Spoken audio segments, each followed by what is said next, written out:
Bonjour toi. Aujourd'hui on se parle de cette machine, la SNRC S86 GT. Donc pour rappel, dans le kit fourni, vous avez le châssis GT1 8e, donc dans le style de la Longue Nord, dans le style de la Obao Hyper VT, avec un empattement entre la roue avant et la roue arrière, entre les deux axes, de 325 à 330 mm réglable. Ou alors, vous avez le deuxième châssis, qui est dans la boîte, en 360 mm. Donc, ce que j'y ai mis, j'ai mis en place le bac à lipo, le support de cerveau avec la boîte de réception et les deux renforts de tourelle. Donc tout ça en alu 60-61. Le châssis en 3 mm, c'est pas mal. Les fixations pour le plastique, c'est pas parfaitement centré. Ça passe, hein, mais c'est pas parfait. On verra ce que ça donne une fois qu'on aura déjà testé ce châssis dit classique GT1 8e. Déjà pour commencer, la carreau. J'hésite à la laisser sur ce châssis, soit je la découpe pour la taille du GT1 8e classique, comme celle-là. Sauf qu'à l'arrière, vous voyez, ça dépasse quand même pas mal. Donc ça se rapproche un peu dans les styles des voitures LMP, Protoform, les voitures 24 heures du Mans, etc. Qui sont très longilignes, très affûtées. C'est un style qui me dérange pas trop, franchement, ça va, c'est pas trop pas trop moche. Je vais dire plutôt comme ça, c'est pas trop moche. Est-ce que ça serait pas mieux sur la 360 mm? Je me pose la question. Ça dépasse quand même pas mal derrière. L'intérêt, c'est que ça protégera le châssis là, parce qu'il n'y a pas de protection à l'arrière, on va en parler. J'hésite encore, je vais voir. Je vous en avais parlé lors de l'unbox, il y a des carreaux qui me plaisent beaucoup sur le site Team Undercover. En 360 mm, il y a notamment une BM qui est pas mal fichue, une GTR, une Nissan GTR, et il y en a deux autres qui me plaisent bien aussi, donc je sais pas trop. Ou alors je la mets sur celle-là sur la 360 mm et je reprends une carreau GT1 8 dans le style Corvette ou un truc comme ça, je sais pas. On verra. Le montage électro, au final, j'ai installé le cerveau de direction le plus centré possible. Vous avez deux places en fait. Soit le support de cerveau là est légèrement décalé de 1 cm par là, mais du coup là la boîte de réception, compliqué de la mettre en place. Au départ je l'avais mis là pour pouvoir mettre l'ESC ici, et puis finalement j'ai décalé le bac à lipo vers l'avant. Pareil, ça c'est réglable, vous pouvez mettre le bac à lipo sur 3 positions, donc soit à l'avant, soit centré, soit un peu plus sur l'arrière. En le mettant bien à l'avant, je pouvais mettre l'ESC. Par contre, comme pour le moteur, il y a un renfort de châssis carbone là qui gêne. Donc le renfort de châssis, c'est une forme de T, et en fait avec des pattes qui reviennent vers l'avant comme ça. Du coup, quand je mets soit l'ESC, soit le moteur, ça ne passait pas. Du coup, en mettant un moteur 74, là, ça bloque. Il était légèrement surélevé. Je voulais pas forcer, je voulais pas que ça force sur le moteur, je voulais vraiment que ça soit bien placé. Du coup, ce que j'ai fait, c'est que j'ai démonté le renfort en carbone. Je l'ai coupé carrément sur les petites parties, les parties qui redescendent là, et ça fait un vrai T en fait avec deux barres en carbone comme ça en fait, bien droites. Sinon, ça revenait un peu comme ça. Ouais, je vous le fais avec les doigts, je sais pas trop comment vous le montrer. Et puis après, je l'ai poncé arrondi. Là, franchement, si tu le sais pas, ça se voit pas. Tu le sais pas que ça a été modifié. Et là, le moteur 4274 passe nickel. Donc là, on est bien. Pour continuer, vous voyez là, j'ai roulé. Donc j'ai testé dans la rue pendant, je sais pas, entre 3 et 5 minutes pour voir un petit peu le ressenti. Et puis un peu la vitesse maxi aussi. Donc pignon de 18 avec la couronne de 40. Il y a un pignon de 17 qui est fourni dans la boîte d'origine. J'ai pris 73 km/h. Je pense qu'on pourra encore un peu accélérer. Le petit truc, c'est que alors le cerveau est très réactif. La direction est très réactive. Du coup, là, quand j'ai fait mon speedrun, j'aurais dû baisser le dual rate. Donc le dual rate, c'est l'angle maxi des roues. Par défaut, c'est à 100%, et quand tu baisses, en gros, si tu mets 50%, ça va à 50% du maxi. Donc du coup, ça donne une voiture qui est moins réactive, et pour faire du speedrun, c'est ça qu'il faut concrètement. Il faut pas que la voiture bouge trop vite, sinon elle part direct. Et là, je l'ai pas baissé. J'ai pas pris un mur, mais je suis monté sur le trottoir. Donc des trottoirs inclinés, là, vous savez, à 45 degrés. Voilà. 2 minutes de roulage et première rayure sur le châssis. Donc faites attention si vous roulez dans la rue. En plus, je le sais, hein, c'est loin d'être la première fois que je fais ça, mais je me fais encore avoir. Bref, c'est le jeu. Pour la carreau. Pour la carreau, il y a les deux plots à l'arrière qui sont fournis là, avec les petits supports qui se mettent, qui se fixent sur la tourelle, nickel. Et à l'avant, les supports de carreau, il y a uniquement ça là, des barres en métal fournies, qui se vissent par en dessous. Et c'est tout. Donc en fait, la carreau vient reposer là-dessus. Moi, je trouve ça très moyen. Il me reste des plots de carreau, donc du coup, je vais les insérer dedans. Et puis, ça me fera un vrai support de carreau. Mais je trouve ça, bon... Avec tout ce qui est fourni, c'est un peu dommage qu'il n'y ait pas ça, quoi. Et à l'arrière, ce qu'on n'a pas, bah, c'est une protection pour le châssis, comme sur la Honor. Là, il y a une bavette à l'arrière sur la Honor qui est fournie. Là, il n'y a rien du tout, donc on a directement la cale de train. La VT, je crois qu'elle est comme ça, d'ailleurs, elle est dans le même principe que ça. Les Obao sont en général comme ça, hein. Je vérifie sur les VT là. Oui, la VT est comme ça aussi. VT, VTE2, GTB sont toutes pareilles, les Obao. Ce que j'aime bien sur la Honor, c'est qu'il y a une petite protection derrière. Bon, voilà. Les barres anti-roulis sont placées. Et puis, hormis ça, bah, cette machine, ben, ça m'a l'air vraiment pas mal. Les pneus ont l'air très bien. Et puis, niveau équipement, on est quand même bien pour 400 €. Enfin, il n'y a pas à dire, hein. Ça a l'air vraiment sympa. J'ai hâte de la tester sur parking et sur piste. Ça, c'est pour la SNRC. Donc la prochaine fois que vous la verrez, je vais vous faire 50 vidéos sur la peinture, etc. Vous la verrez directement peinte.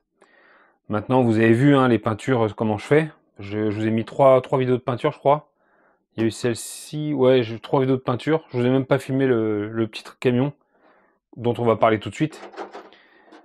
À moins que vous me demandiez, hein, si vous êtes demandeur de vidéos peinture, bah, les prochaines que je ferai, il n'y a pas de souci, je vous les montrerai. Ça sera avec plaisir. Hein. C'est juste que j'essaie de varier un petit peu. Allez, on va se parler vite fait de cette Obao EPX. Donc là, il n'a pas encore roulé, j'ai juste testé dans la rue. Donc là, je l'ai testé en 3S et on était à 68 km/h. J'ai essayé plusieurs pignons, on va y venir. La peinture déjà, donc deux petites bombes Tamiya. Donc le gris métal et le bleu, je vous ai présenté sur la vidéo d'unbox. Et petite chose en plus, j'ai pris une bombe de PS58. Hop, PS58 de chez Tamiya. Donc PS pour tout ce qui est Lexan. Donc c'est du Pearl Clear. Donc en gros, c'est un vernis, mais qui a en plus des petites touches de paillettes dedans. Et plutôt que de le mettre par l'intérieur, en fait je dis plutôt que de le mettre par l'intérieur parce que j'ai oublié de le mettre avant, je l'ai mis par l'extérieur et du coup ça fait un effet mat sur le bleu. Je l'ai mis uniquement sur le bleu. Quand on regarde bien la lumière, le gris est brillant et le bleu est mat mais avec des paillettes. Et au final je trouve le rendu super sympa. Alors c'est pas parfait comme d'habitude, mais je trouve le rendu plutôt très sympa. Ça fait un mélange de styles. J'aime beaucoup. Et puis avec les petites paillettes à la lumière, au soleil, je pense que ça va faire très joli. Et puis bon, bah, avec la mise en place des stickers et tout, je trouve vraiment chouette ce camion. Pour accéder à l'intérieur, alors j'ai juste mis les stickers de fenêtre, et puis j'ai essayé le pare-brise transparent. Bon, j'aurais pu tout laisser transparent, mais oh, ça me plaît bien comme ça. Pour accéder à l'intérieur, deux petits clips à l'arrière. On le fait basculer vers l'avant. Et ça retire les pins avant. Le montage, il est en 1, 2, 3, 4. Il y a 4 parties quand même. Plus les renforts métal là. Plus celle-là. Non, ça fait 5 parties. Donc voilà, il faut prendre son temps. C'est des petites vis en 1,5. Avec des contre-écrous et puis des rondelles et tout. Mais ça se fait bien. Et puis comme d'habitude, j'ai fini en noir. On m'a conseillé de le vernir également. Du coup, j'ai verni par-dessus. En plus, j'ai écouté les conseils que vous me procurez. Hein. Donc j'ai passé noir plus du vernis, vous voyez, on voit déjà que ça commence déjà à partir ici. Ça a frotté. C'est quel côté ça? Ah bah c'est côté lipo, il y a la lipo ici. Donc j'ai rajouté du scotch ici. Hop. Et mon petit châssis là, bah, il est chouette déjà. Enfin j'adore ce châssis, je le trouve vraiment mignon. Bien fichu. Et entre vous et moi, voilà, je préfère ça que Tamiya, que même une Carten. Hein, enfin, j'aime vraiment cette construction au Bao là, elle est vraiment chouette. Pour ce qui est de l'électro, donc j'ai toujours mon moteur 3650 en 3100 kV. Ouais, c'est ça, je suis en 3100 kV. J'ai commencé par un pion de 17, j'étais dans les 50 et quelques, c'était un peu lent.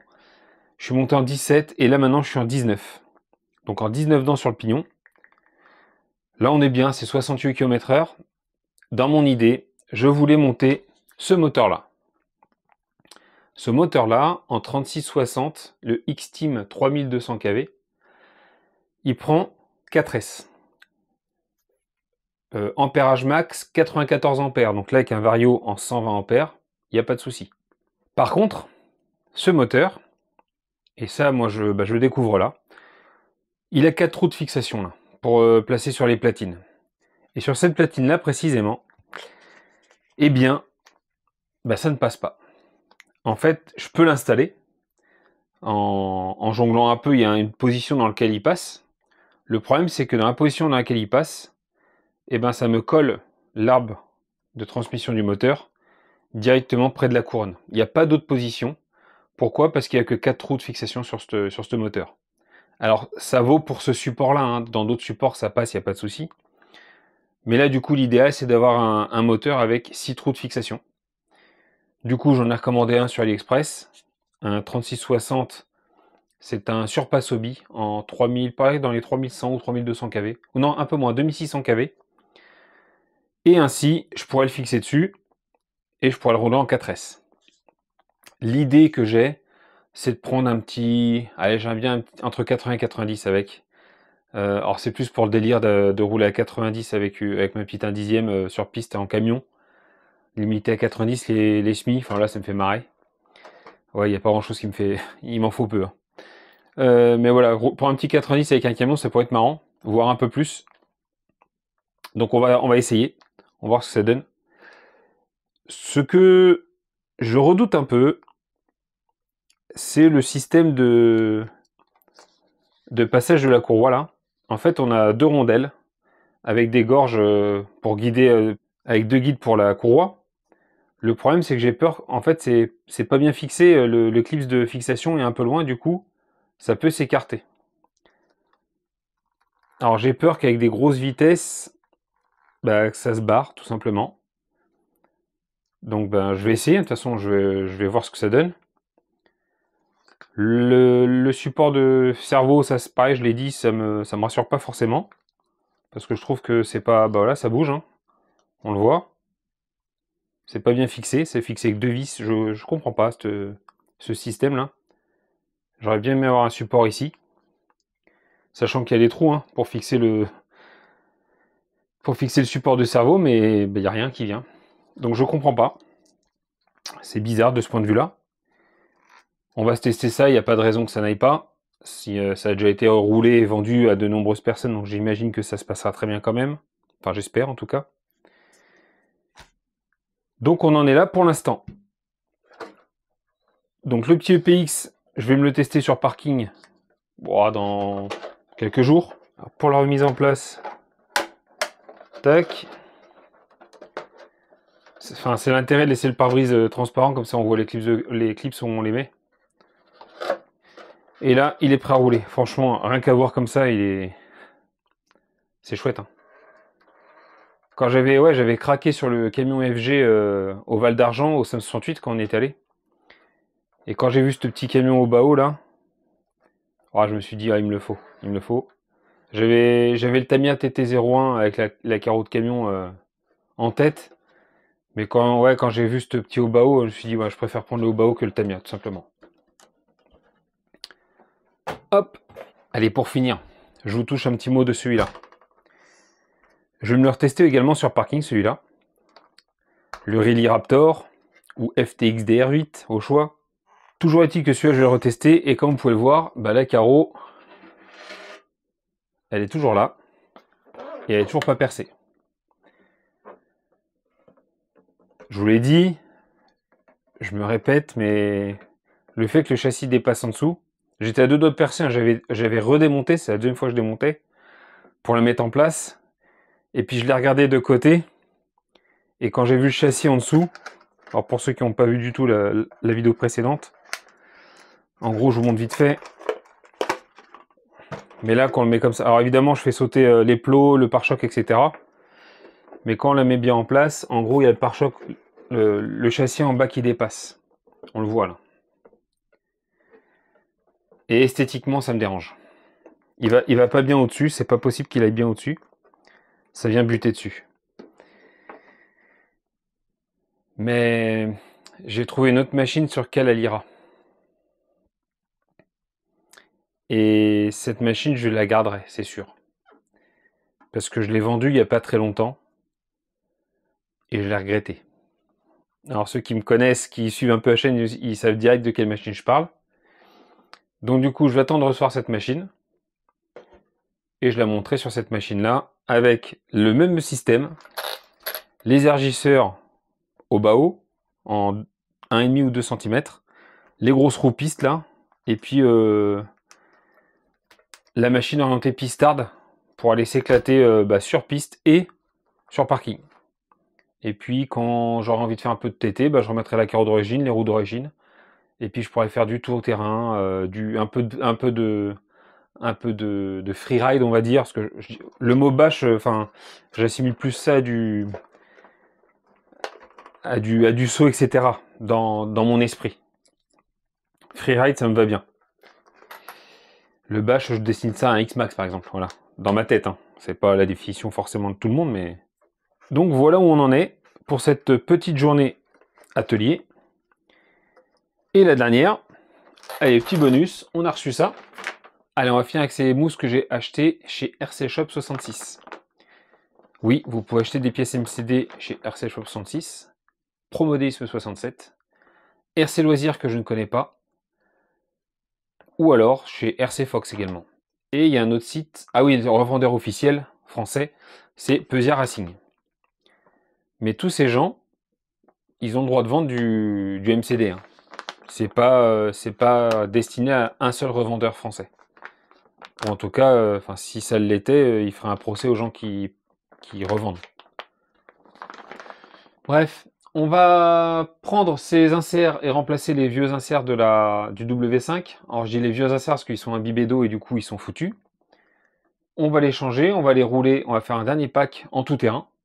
S'amuser un petit peu avec, mais en faisant gaffe. Cette fois, j'ai pas envie d'abîmer plus la carreau. Et retour à son propriétaire en Belgique, chez Kubiak. Sur ce, je vais vous laisser. Je souhaite à tous et toutes une très bonne journée. Et comme d'habitude, bisous, caresses. Salut!